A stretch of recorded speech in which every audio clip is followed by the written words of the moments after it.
noite a todos. Eu fico muito grato pelo convite que recebi do nosso amigo Rodrigo para estar aqui essa noite com essa responsabilidade de trazer conhecimento espírita e trazer a reflexão ao mesmo tempo que a gente fala do Evangelho.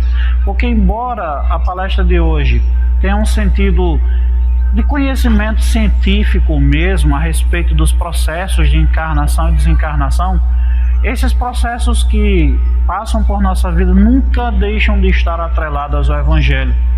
O conhecimento espírita, ele trabalha no sentido de trazer a boa nova para o ser humano, que nós possamos incorporar dentro de nós, o nosso conhecimento, nossas vidas, esse modo evangélico de viver o conhecimento. Porque todo conhecimento que é absorvido, praticado, exercício dentro do Evangelho de Jesus, sempre é proveitoso para a humanidade. Devemos sempre suspeitar daquele conhecimento que não tem um engajamento pelo bem do próximo.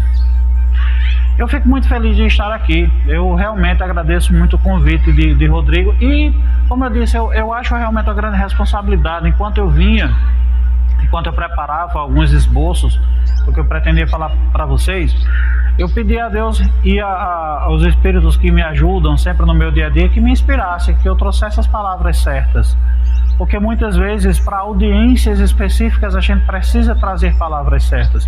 Eu desejo de coração que o que eu traga hoje possa iluminar, que possa ser um conhecimento bastante útil. Afinal, nós falaremos de dois momentos que são chave na vida de todo ser humano, seja ele cristão espírita, seja ele de onde for, do Japão. Todos nós seres humanos, todos os seres na Terra que são vivos, eles nascem e morrem. No nosso próprio idioma, no nosso próprio vocabulário, todos nós encarnamos e desencarnamos. Só um instante.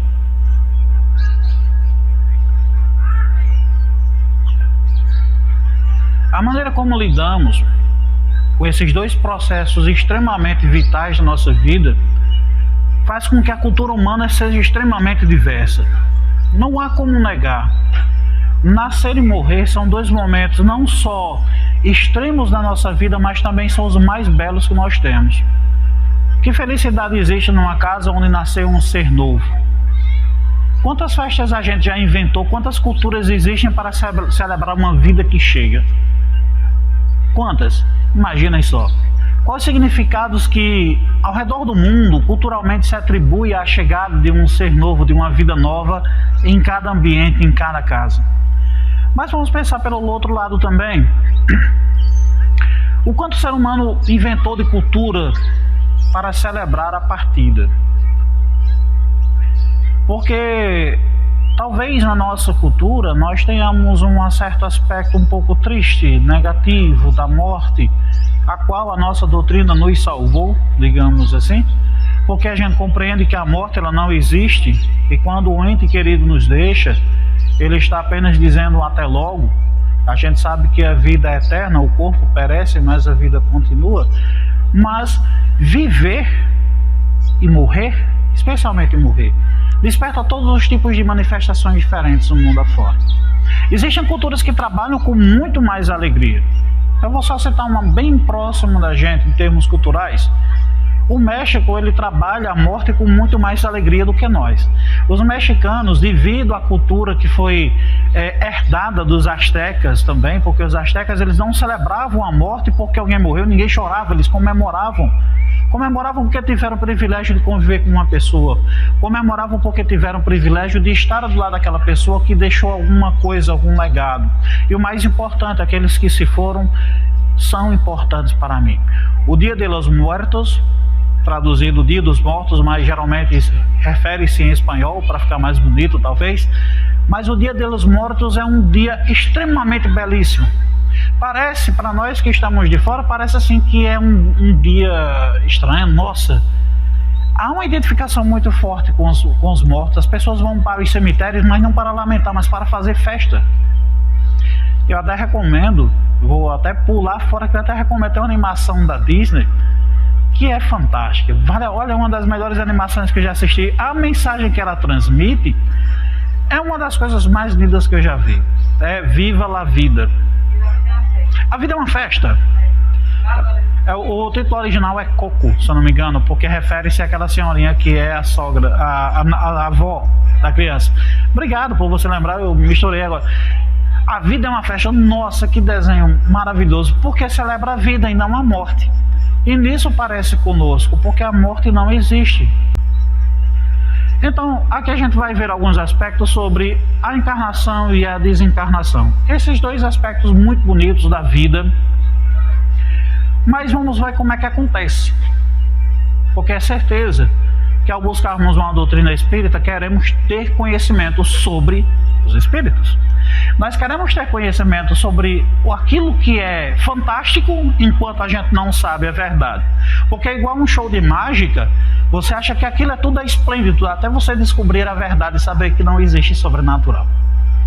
Quem já teve a experiência de ver situações mediúnicas e achou que aquilo fosse sobrenatural, ou até mesmo baseado em outras doutrinas, pensou que eram coisas maléficas, malignas, etc., e conhece a doutrina, fica extasiado ao perceber que é tudo tão simples, tão bonito e fácil de explicar. Então, a gente nessa doutrina precisa conhecer como as coisas acontecem, como é que a encarnação acontece, o que é que acontece do lado de lá, por que é que eu vim e quando é que eu vou sair, e o que é que acontece. Morrer dói? Esse é o medo de todo mundo. A maioria das pessoas não tem medo de morrer, as pessoas têm medo da dor que vai sentir. Pelo menos a maioria das pessoas que eu conheço. Eu particularmente eu não tenho medo de morrer, eu tenho medo de deixar as coisas inacabadas. Porque eu sei que doer não dói. Quer dizer, se os irmãos de lá se os irmãos de lá me ajudar, porque uma coisa é certa, o corpo físico ele sentirá sensações. Mas a nossa consciência será? Até quando? Vamos falar primeiro sobre encarnações. Nosso amigo André Luiz, lá na obra Obreiros da Vida Eterna, ele chegou a citar alguma coisa a esse respeito que eu estou falando. Olha, reencarnações e desencarnações, de modo geral, obedecem simplesmente à lei. A lei o quê? Da natureza. Há princípios biogenéticos orientando o mundo das formas vivas ao ensejo do renascimento físico, e princípios transformadores que presidem aos fenômenos da morte em todos os setores da manifestação. Resumindo, as passagens vindo para cá ou voltando para o mundo espiritual, ela vai acontecer quer as pessoas sejam assistidas ou não, porque há leis da natureza que impelem a isso. Vamos nascer.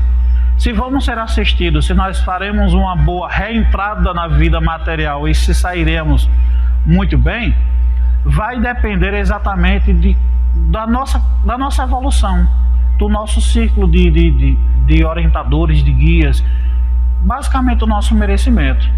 Porque as pessoas que estão em desequilíbrio têm dificuldade de perceber a ajuda que está do lado. Vocês lendo toda a literatura espírita, vocês percebem que os mensageiros estão ali do lado, mas aquele pobre espírito não consegue vê-los, porque ele está num nível de vibração tão denso que é incapaz de perceber a ajuda que está ao lado. Não é difícil perceber essa realidade, porque isso nos acontece também. Às vezes a gente está num desequilíbrio tão grande, às vezes um problema na vida nos tira tanto do sério, que tem alguém do lado para nos ajudar, mas a gente não percebe. Pode até ver com esses olhos aqui, mas não percebe de fato o que é. Imagina quando estiver no mundo espiritual, que todo pensamento é poder. Isso se torna muito maior. Então hoje eu vou falar aqui sobre a reencarnação de Pollux, que foi um personagem do livro Renúncia. Ele era o amado de Alcione, que volta, né, no livro Renúncia. E no comecinho do livro, ele está numa situação meio umbralina, numa situação um pouco difícil. Ele não tinha seus débitos. Alcione era uma pessoa que já estava muito mais evoluída, estava até em outro sistema, mas por amor veio aqui acudi-lo. E a gente vai contar o que é que acontece com ele. Vamos falar também da encarnação de da reencarnação, no caso de Segismundo, que está lá no livro Missionários da Luz, de André Luiz. Até meu querido amigo Rodrigo me lembrou dessa passagem, tá lá, é verdade. Também tem a desencarnação, eu vou falar sobre a desencarnação. Esses aqui são alguns exemplos. Desencarnação de Dimas, que também está lá presente no livro. Qual é o livro? Esse eu esqueci. Eu acho que é no Obreiros da Vida Eterna também. Eu acho que sim. Mas que não importa, eu sou meio ruim de decorar aqui, e às vezes sou muito pior para anotar. Acontece. Eu sou muito ruim para anotar. Mas o importante é o exemplo. Por quê? Porque diante da situação humana, cada situação de encarne ou desencarne, ela pode variar ao infinito. Por isso que eu li essa primeira parte aqui de André Luiz, quando ele fala: há leis que regem. Tá para nascer, alguma coisa vai acontecer, vai puxar, o espírito vai ser sugado, vai puxar, vai à força, vai reencarna. O cara não quer, eu não quero, mas vai, acabou-se, reencarna. E tem momento que vai acontecer de realmente você precisa desencarnar, mas não quero morrer. Quem disse que tu não tem que querer, meu filho? Vai. São processos naturais, físicos, vão acontecer. Mas diante da situação de nós humanos, da nossa vida com os outros, as possibilidades de ser bom ou ser ruim variam ao infinito. Só para lembrar, por exemplo, uma das coisas que eu acho que a modernidade até atrapalhou bastante, se comparar com outras épocas, é quase impossível hoje você ter alguém da sua família que morra em casa, que desencarne em casa com você, ao lado dos seus entes queridos. Essa é uma diferença bem grande, só para a gente ver, por exemplo, na hora, no momento mais extremo, que de repente alguém queria estar com alguém segurando na mão por perto, não está. Porque... Meu pai morreu junto com você. Desculpe? Meu pai morreu junto com você. Nós encostados ele segurando ele. Isso é muito bom, até mesmo para quem desencarna, a sensação, se está todo mundo junto, de repente pode ser um momento que não seja nem triste, mas até alegre. Já o oposto aconteceu comigo.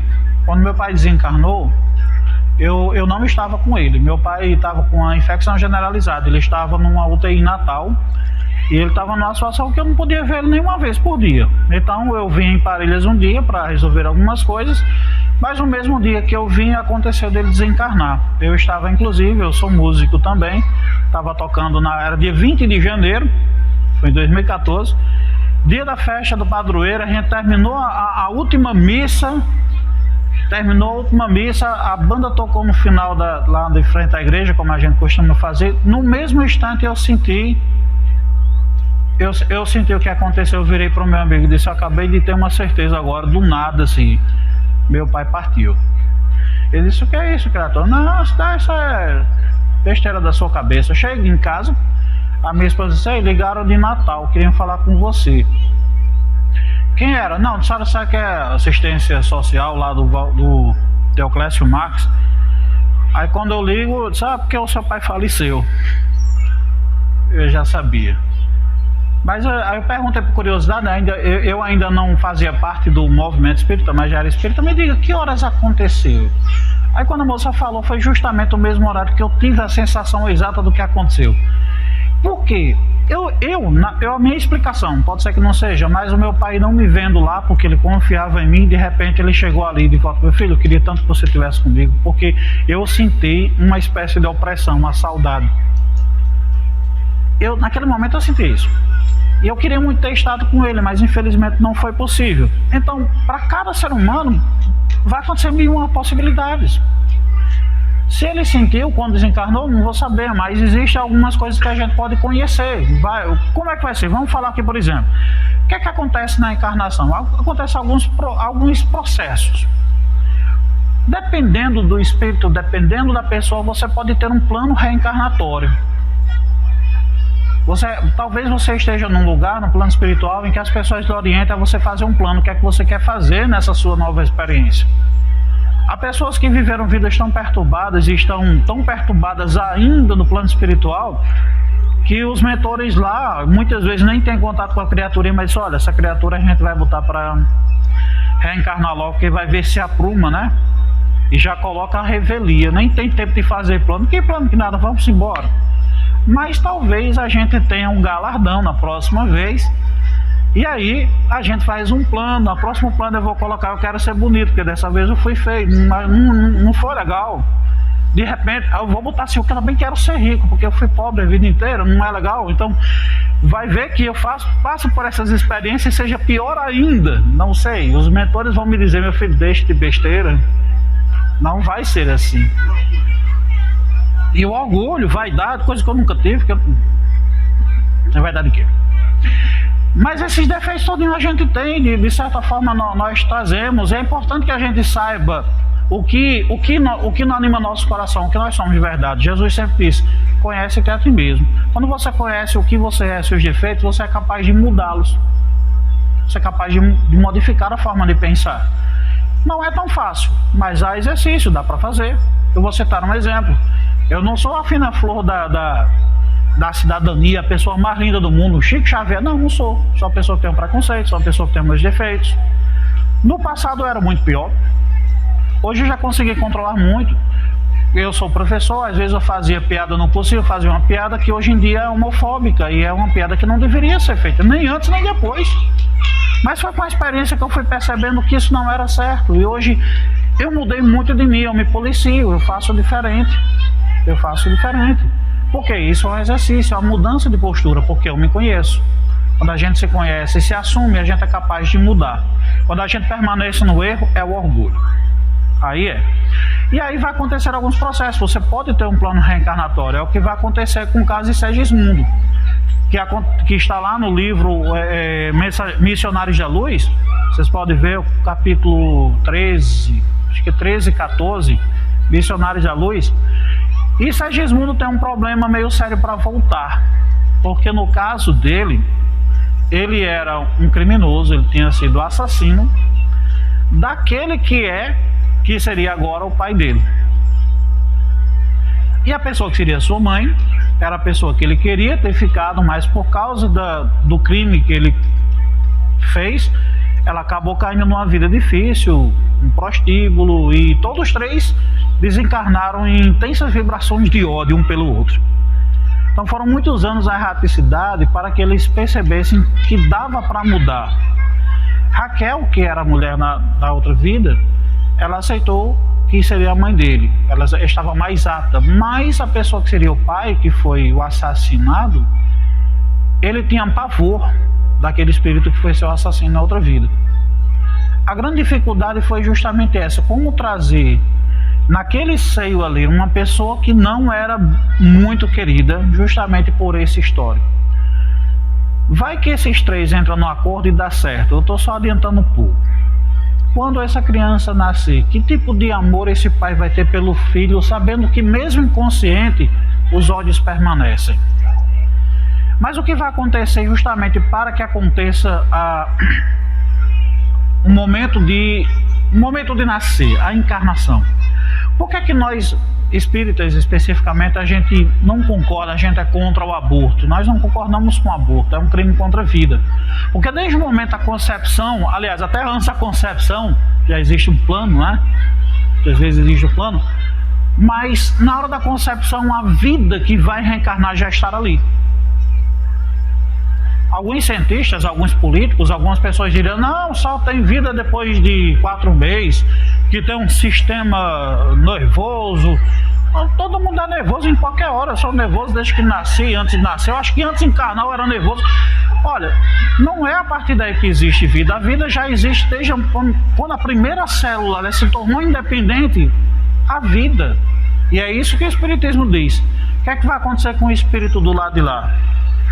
O processo que acontece para que aquela vida, aquele ser seja incorporado dentro daquela célula nova, bem pequenininha, é um processo de morte no mundo espiritual. É o que acontece com Pollux, o amado de Alcione. Alcione segura ele nos braços como se ele estivesse morrendo de verdade. Ele vai ficando pálido, ele vai murchando. Ele vai simplesmente morrendo. Só que ele está feliz porque ele sabe que, de acordo com o que ele conversou com Alcione, ele seria muito bem recebido, ele teria uma vida que ele poderia redimir-se dos erros. E ele estava feliz. Mas a Alcione não quis ver o resto do processo, ela vai embora, entrega nas mãos daqueles que eram responsáveis por fazer o processo da encarnação. Sim, porque lá no plano espiritual, como aqui existem os parteiros, teremos parteiros também do outro lado, ou seja, alguém que vai ajudar a conectar-se.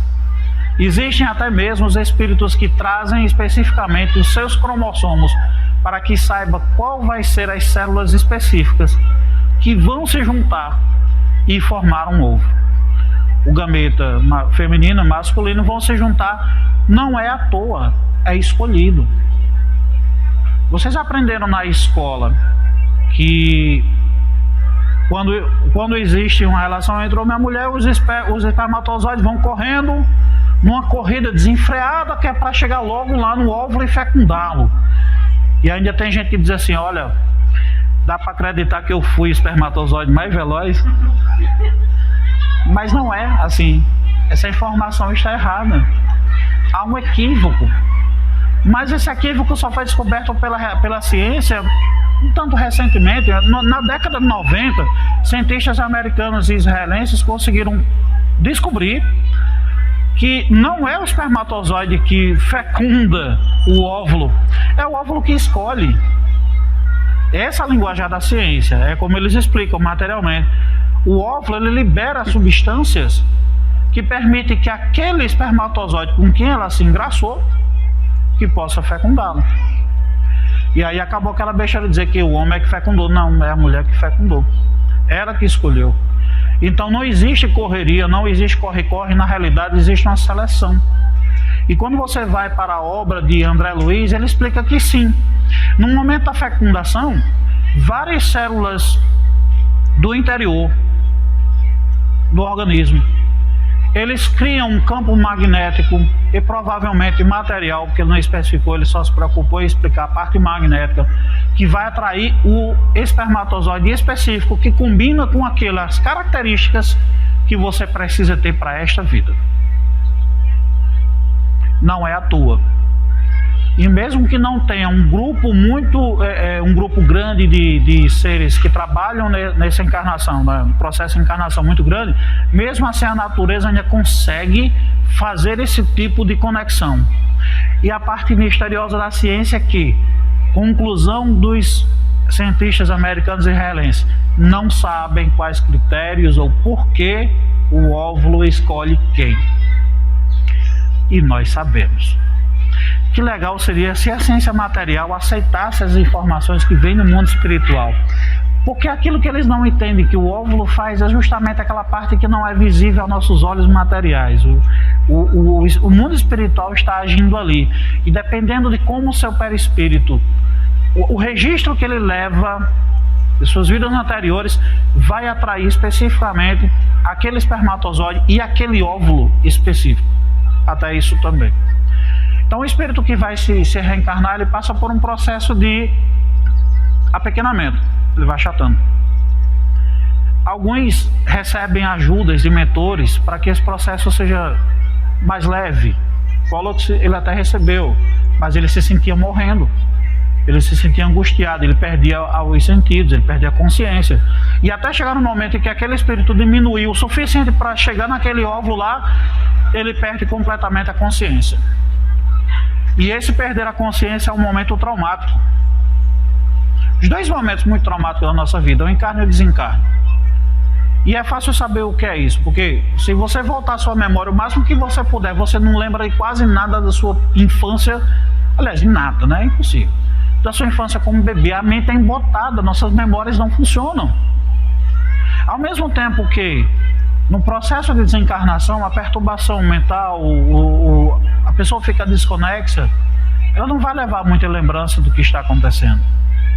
Algo muito semelhante se você sofreu um impacto físico violento, num acidente, numa pancada, você caiu, bateu a cabeça, você não lembra. Só um parênteses, até um relato de Emmanuel, que aqueles cristãos que iam ser sacrificados nas arenas romanas, quando os leões se aproximavam deles, eles já desencarnavam. Sim. Eles não sentiam a dor da laceração, né? Eles desencarnavam, por isso que muitas vezes eles morriam sorrindo. Né? Há uma explicação. Emmanuel, ela tem isso. E há relatos de santos dentro da tradição cristã que eles sofreram torturas psicológicas e físicas intensas, e eles não sentiam dor. Pessoas que foram para a fogueira, como Joana d'Arc, mas foram sorrindo. Aí alguém vai dizer, nossa, porque são loucos. Não, não porque são loucos, não. A gente não sabe o processo que essa pessoa está passando lá. E certamente ela já não tem mais consciência. Por quê? O nosso corpo material, ele é vivo. O processo que vai acontecer do desencarne, ele não é abrupto. Ele não é abrupto. O organismo, as células, eles continuam vivos. E por instinto de conservação, as células não deixam o nosso espírito ir. Ele não quer, não deixa. Vem cá, eu te adoro, eu quero ficar com você para sempre. Enquanto puder, claro. Mas as células vão morrer por algum problema.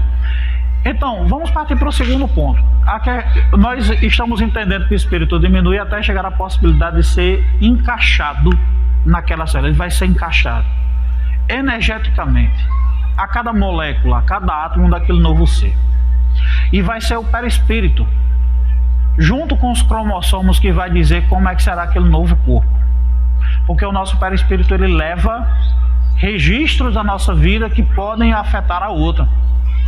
Um exemplo muito fácil de vocês verem a esse respeito, Divaldo Franco fala sobre uma irmã que ele teve e ela cometeu suicídio, ela tomou veneno. É fácil de achar no YouTube, vocês encontram essa palestra, quem já viu sabe do que eu estou falando. E ela toma veneno. Quando ela reencarna, inclusive ficou aos cuidados dele, nasceu em outra família para que tivesse esse direito até de ficar com ele. Ela nasceu com lábio leporino, com um problema que ia, eu não sei o nome das coisas, então ia descendo aqui de goela abaixo. Então o problema, desculpa as palavreadas, mas nós somos sertanejos, então né? Ela tinha problemas todinho no aparelho fonador, na laringe, tudo isso aqui. Por quê? Era resquícios daquilo que ela fez. Energeticamente falando, o remorso, a dor e tudo que ela sofreu pelo ato que cometeu contra si próprio deixou registros tão fortes no seu perispírito que ela precisou passar por uma experiência pequena.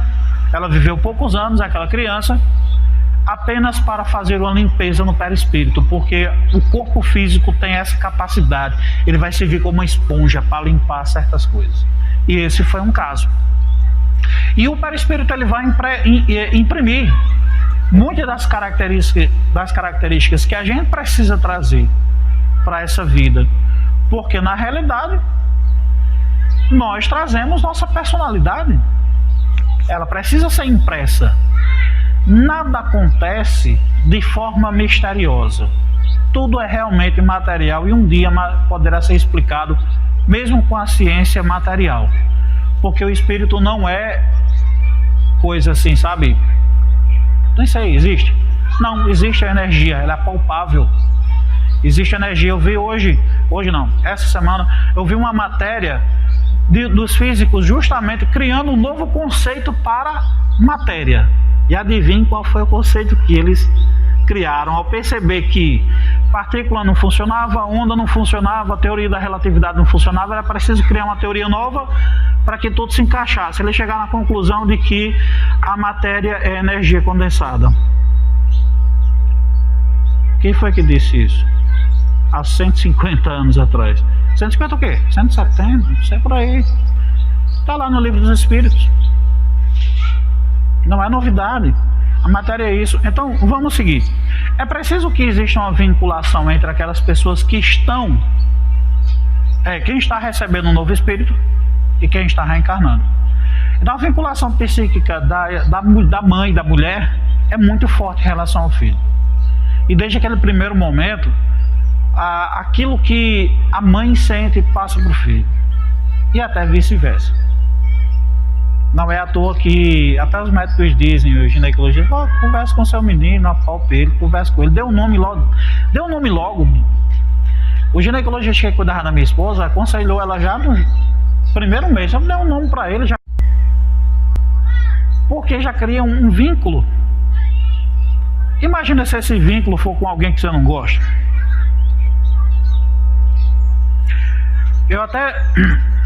Eu até tirei o pedaço aqui, foi de André Luiz. Não, mas essa parte aqui eu já falei.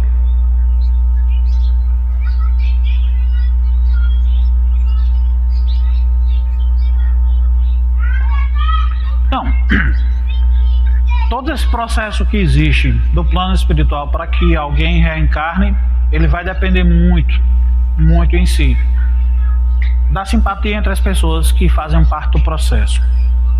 Mas pelo menos a gente já conhece como de fato acontece. Assim, vamos resumir. O espírito passa por um plano reencarnatório. Realmente há uma pessoa que ele precisa estar junto. De repente escolhe a pessoa que já faz parte do seu andar espiritual.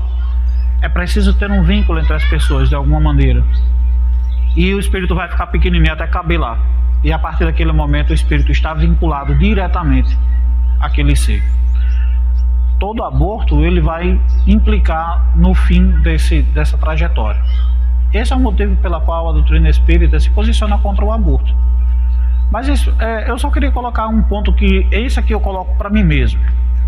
Eu não exijo que ninguém pense igual a mim. Na realidade seria um crime colonizar mentes, né? Estipular o que as pessoas devem pensar longe de nós.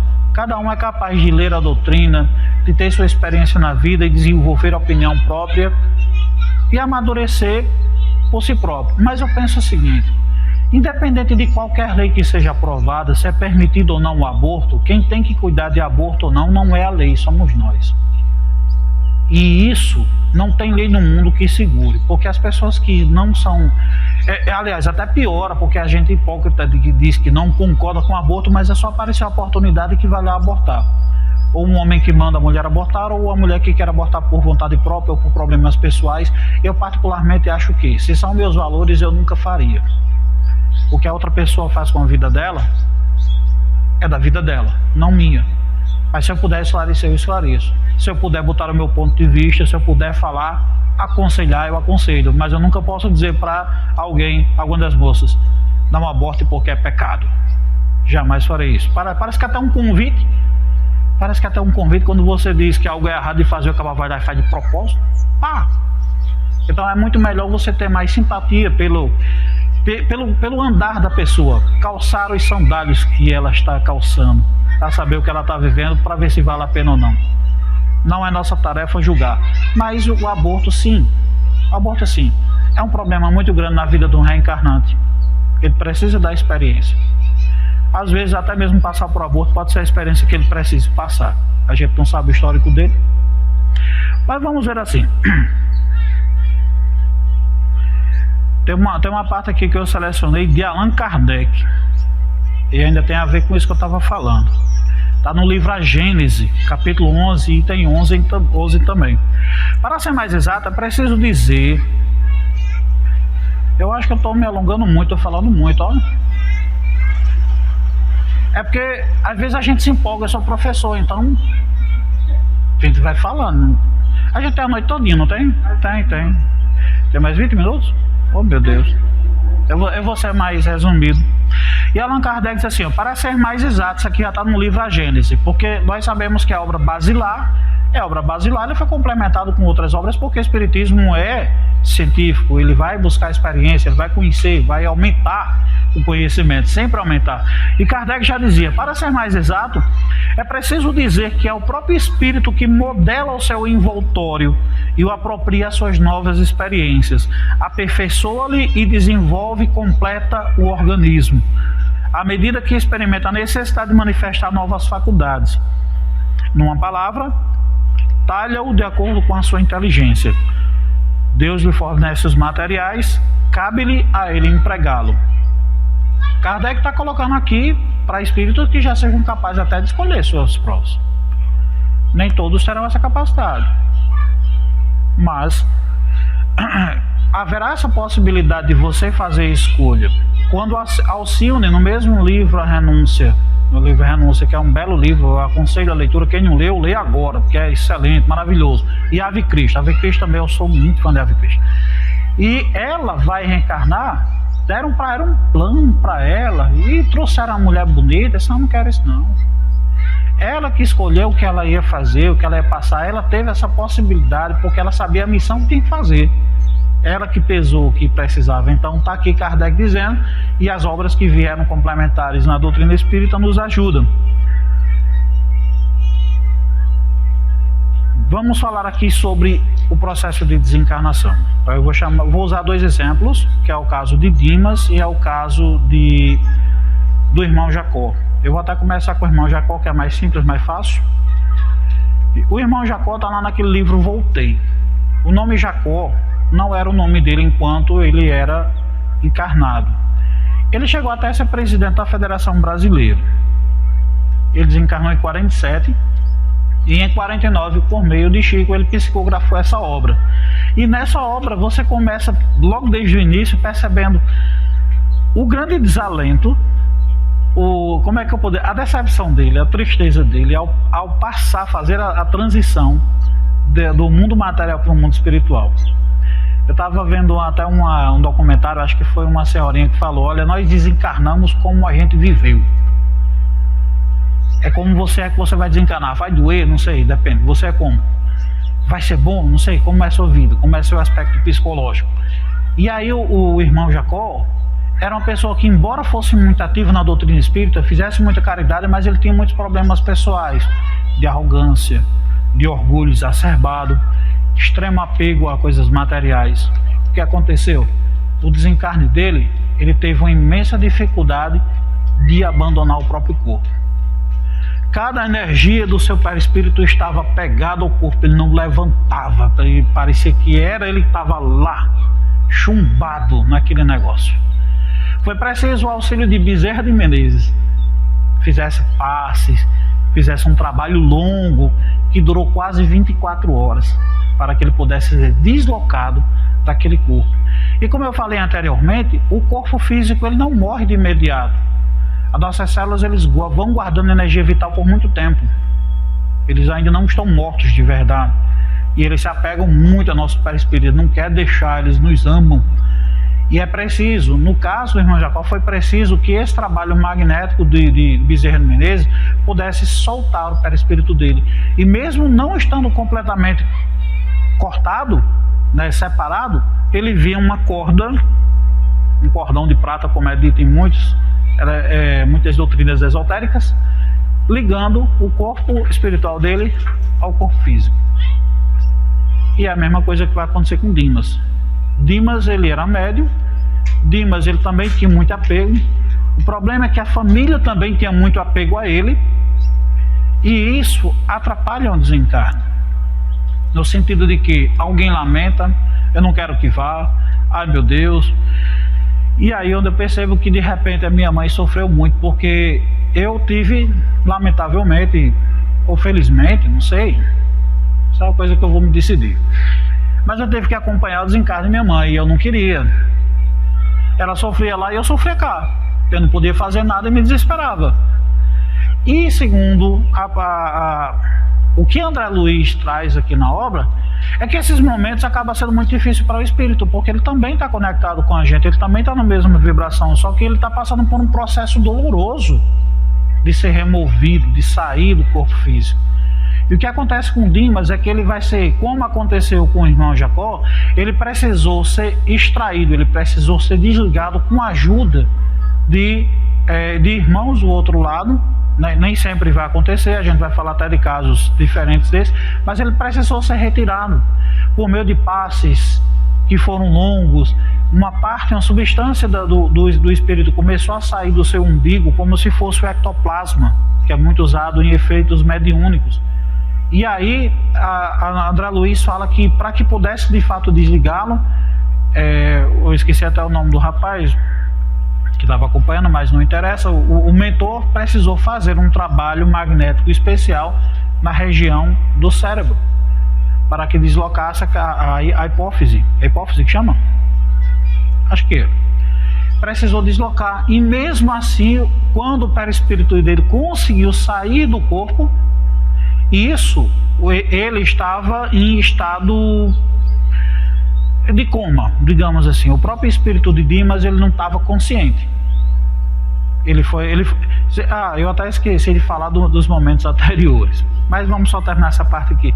O perispírito, depois que sai, mesmo em estado de coma, ele ainda tem aquela mesma ligação que acontece com o irmão Jacó, aquele cordão de prata, porque o corpo não morre rápido e ele fica ligado de verdade. Aí eu esqueci de contar a parte do começo, porque ele estava muito doente há muitos dias e a família estava lá velando tranquilamente, mas isso estava atrapalhando o processo. Então os irmãos mentores fizeram o seguinte: aplicaram energia boa nele para que ele desse aquela melhorada, a famosa melhora da morte. Todo mundo sabe, acaba estar muito ruim, melhorou um pouquinho. Não é para se despedir, é para justamente ajudar nesse processo, aquietar o coração dos familiares para que possa ser feito o trabalho de desencarne. A melhora da morte é às vezes para afastar esses familiares, melhorou o alívio, alguma coisa, aí é o momento que eles aproveitam, a pessoa vai viver. E esse é o que aconteceu com o Dimas. E isso foi o que aconteceu com o Dimas, deu aquela melhorada, beleza. E até ele chegou a dizer: mas pode ficar à vontade, hoje vai ser um dia maravilhoso, eu estou me sentindo super bem. Mas só foi a mulher sair, o processo começou e ele entrou nesse estado de coma, ele ficou inconsciente até que pudesse ser removido, pudesse sair de verdade. Ele foi quase extraído, embora que ele seria expulso de qualquer maneira, digamos assim, porque o corpo morreria, as últimas células deixariam. O que é que acontece com pessoas que esse processo não acontece, que não conseguem sair de verdade? Existe relato de espíritos que ficam lá presos, como se estivessem chumbados no corpo. Essa é a sensação que eles têm. Isso é muito real? Não, mas é o psicológico daquele ser. E lembra que eu falei lá no comecinho, o pensamento no mundo espiritual é poder, é força, é energia. Então o que ele pensa é o que ele é. Então ele se vê ali, ele tem dificuldade de se levantar. No caso de Dimas, ele recebeu muito apoio, mas enquanto ele estava em processo de liberação, a família no velório começou a aprontar problemas que dificultavam a situação do espírito que ainda estava inconsciente. Alguém começou a chorar demais, e ele sentia o sentimento, e aquilo perturbava o sono dele, começou a ter pesadelos. Chegou alguém que começou a falar mal, tem sempre aqueles que vão só para meter a tesoura, o famoso coxinha. Verdade. E isso atrapalha muito, porque acabou, segundo o relato de André Luiz, atraiu obsessores que se aproveitavam daquela vibração do ambiente e aproveitavam da situação de fragilidade daquele espírito que estava em processo ainda de desencarne. E ele passou a sofrer com isso. Piorou ainda quando alguém resolveu aumentar o tamanho da tesoura para aquelas que cortam mato, e disse: olha, ele dava uma de santo, mas não era tão bom não. Ele chegou a testemunhar um assassinato e não falou nada. Instantaneamente, só pela evocação, o espírito do assassino veio lá e começou a obsediar a pessoa que estava com esse falatório, com a língua comprida. Por isso que eu digo para vocês, gente, língua comprida é um problema enorme. A gente tem que ter muito cuidado. Quando Jesus disse vigiar e orar, e não era a vida dos outros, não, era nossa, era para a gente ter cuidado com a gente mesmo. E aí, por meio daquela obsessão, perturbou-se, porque no plano espiritual, gente, é tudo vibração, é tudo interconectado. Ele estava muito sensível a isso. O processo que desloca toda a retirada do espírito demorou muito tempo, faltando 2 horas para que o corpo fosse realmente enterrado, foi que o espírito realmente se deslocou, saiu do corpo de verdade. Ele já podia dizer que estava desencarnado. Então o processo de desencarne, ele não é morreu, morreu. Você vê um filme de Hollywood, o cara leva um tiro e já cai lá, pontinho, pronto, morreu, ninguém nem mexe não. Não acontece isso, não acontece. O processo é muito lento, é doloroso para o corpo. O espírito muitas vezes sente mais nada, mesmo aqueles que não têm ajuda, porque eles não conseguem aperceber-se da realidade. É o que acontece com casos de mortes violentas. Em mortes violentas, alguns daqueles espíritos nem sentem, nem percebem o que aconteceu de verdade. E a dor vai ser maior quando ele começar a se apegar com o corpo, aí complica. Fica à vontade. Eu li uma vez uma reportagem na Veja sobre os índios, que foram os primeiros a chegar nos destroços daquele avião da Gol que caiu na Amazônia, né? E os índios, eles têm uma sensibilidade mediúnica, às vezes, muito forte, mais aflorada que a nossa, né? Eles têm mais contato com a natureza, aquela coisa. E muitos deles eram videntes e eles diz que ao chegar aos destroços, tem um relato na Bíblia do pajé da tribo, que foram eles que tinham dezenas de pessoas pedindo socorro ao lado dos destroços. A gente sabe que não houve sobreviventes. E a morte daquelas pessoas foi instantânea ali, com aquele impacto. Mas eles enxergavam as pessoas, socorro, me ajuda aqui, eu tô aqui, meu parente tá aqui. E o relato deles é impressionante. E de arrepiar. Xavier sente daí, né? Quando o marido morre, ele fica lá primeiro da Tem. E não são poucos. Alguns dos primeiros livros de Chico Xavier que eu li, inclusive eu não sei se era exatamente um livro dele, um compêndio de algumas cartas, era um compêndio, eram umas cartas. Eu me lembro de um que chamava-se Motoqueiros do Além. Não tenho certeza absoluta se era um livro, não tenho muita certeza, mas era Motoqueiros do Além. E era relatos apenas de motoqueiros, com cartas para seus familiares. Eles relatam o que acontecia. A maioria deles não fazia nem ideia do que tinha acontecido. A maioria deles pensava que estava vivo e não entendia porque as pessoas não falavam com eles. Exato. Alguns ficaram presos à violência do instante que aconteceu. Porque lembra que eu falei agora há pouco, é psicológico. Fica preso naquele instante, revivendo um monte de vezes, sem conseguir sair daquele lugar, daquela situação. Divaldo também contou numa palestra em que ele passou a orar por uma pessoa que ele viu no jornal, uma pessoa que ele não conhecia. Era um rapaz que tinha cometido suicídio jogando-se na linha do trem. E ele, como médium que era, conseguiu perceber, conseguiu ver que o rapaz estava num processo de loop. Ele não conseguia sair, o espírito não conseguia sair dali, ele ficava se vendo sempre caindo, sempre sofrendo, por muitos anos. E por muitos anos, Divaldo orou pela alma dele. Até que chegou no momento em que ele veio em pessoa, ele conseguiu se libertar daquela situação. E agradeceu a Divaldo porque foi a única pessoa que orou por ele. E com a ajuda dele ele pôde sair dali. E é isso que, em situações de morte violenta, isso pode acontecer. A pessoa não tem ideia do que aconteceu. Então, morrer dói? Não, morrer não dói. O corpo, de repente, como diz um popular, estrebucha, ele vai estremecer, ele vai ter sensações, mas não chega à sua consciência. Não é assim que vai acontecer. Aconteceu um caso até com uma pessoa que é médium, que eu conheço, e ela estava num processo de obsessão, ela estava com a mediunidade extremamente abalada, ela não conseguia ter controle, e de repente, no meio de casa, ela incorporou uma pessoa que lá em Parelhas morreu de uma violência extrema. E essa pessoa que se manifestou era plenamente incorporada, físico, motor, voz, tudo.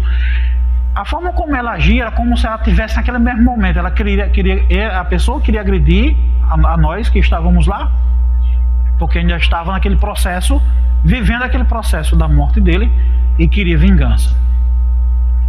Foi trabalho para que a gente pedisse que a equipe que ajudasse. Eu não sei se ajudou, porque obviamente eu não vejo. Eu só vejo o plano material com a ajuda disso aqui. Imagine pro outro lado, aí que eu não vejo mesmo. Mas a situação foi bem complicada. Então a gente tem a informação no mundo espiritual que sim, esse processo de desencarne pode acontecer assim também. Tenhamos nós a possibilidade, o galardão, a sorte de que quando a gente precisar deixar esse mundo, a gente tenha pessoas que nos ajudem no processo, que seja mais fácil, que em pouco tempo a gente esteja de volta, ajudando os outros no centro. Será? O que vai acontecer quando deixarmos depende muito de cada nós, da nossa história, do que a gente viveu. Mas o Espiritismo traz para a gente de maneira simples, claro, que acontece sem nuvens, sem conversa, sem invenção, sem cultura, botando as coisas para atrapalhar. Não, é muito mais simples, é isso que acontece. E essa é a beleza da doutrina espírita. Ela diz o que Jesus ensina para nós caminharmos a nossa evolução, mas explica como é que acontece esse plano sem firulas, sem recorrer a teorias mirabolantes que desafiam nossa imaginação, o nosso intelecto. Kardec disse: toda fé que realmente é verdadeira, ela é capaz de encarar a razão, face a face em qualquer momento da história da humanidade. Toda fé que você precisa acreditar porque é imposto não é uma fé verdadeira. É só uma imposição, é colonização de mentes. E é isso, é aqui onde reside a beleza do Espiritismo. A gente pode saber como acontece o processo de chegarmos a esse mundo. E esse processo vem junto com um manual que a gente às vezes esquece. Eu não sei qual foi o meu, mas eu, graças a Deus, pelo menos eu estou seguindo uma profissão que me dá muita alegria, que eu adoro pelo menos compartilhar alguma coisinha. Eu não sei de nada, mas em contato com os outros eu aprendo muito mais. Eu sou professor e fico muito feliz por isso. Eu até penso de verdade, que o karma que Deus deu para os outros foi me aturar. Porque eu gosto de ser professor, eu gosto de ensinar. Agora quem precisa me aturar eu já não sei. Eu já não sei, porque você não escolhe o professor. Você chega lá, o professor está lá. E você é para esse professor, você não acredita, não. E assim vai. Essa é a beleza do Espiritismo. Morrer e renascer. Nascer, morrer, renascer. Essa é a lei, como disse Kardec. E é isso que torna a nossa doutrina tão bela. Muito obrigado a todos vocês por esse momento tão bom de eu poder trazer essa conversa. Eu espero que vocês tenham aprendido um pouco mais. Eu tenho certeza que vocês sabem muita coisa, mas a partir do que vocês sabem e do que eu trouxe, espero que tenham trazido coisas novas, vocês podem construir conhecimentos melhores, maiores do que o meu. Porque todo conhecimento ele se constrói como a gente estivesse fazendo uma parede de maneira coletiva. Cada um coloca um pedacinho, um tijolinho do conhecimento. Daqui a pouco está um edifício maravilhoso. E é assim que a gente caminha junto, evoluindo junto. O Espiritismo não é uma religião que vai te salvar. Ela vai nos salvar, porque ninguém pode ser feliz sozinho. Obrigado.